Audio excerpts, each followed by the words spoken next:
Assalamualaikum dan salam sejahtera. Pada hari ini, SMK Bandar Baru City telah mengadakan majlis perpisahan bagi Cikgu Nurul Huda yang akan berpindah ke sekolah lain. Mari sama-sama kita saksikan.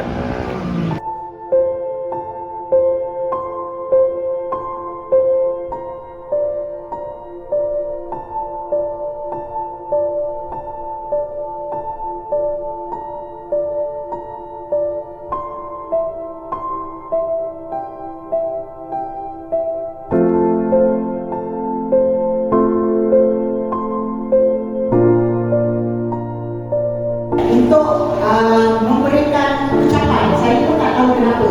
Sebab mungkin ini saya tidak ada siapkan teks apa-apa. Okay? Saya rasa biarlah sebab saya kalau sedih, saya tak boleh cakap.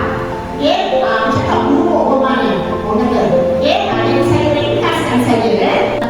Terutamanya subjek matematik. Itu yang membuatkan saya tiba. Kerana tidak dapat menjawab kata 5 lagi. Kata 5 yang terbaik, kemungkinan yang akan saya berdebat dengan tulis awak lagi.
Kami daripada Barisan Guru SMK Bandar Baru City ingin mengucapkan terima kasih Cikgu Huda.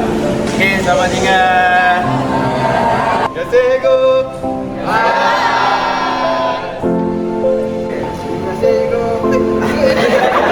Terima kasih Cikgu. Terima kasih, Cikgu.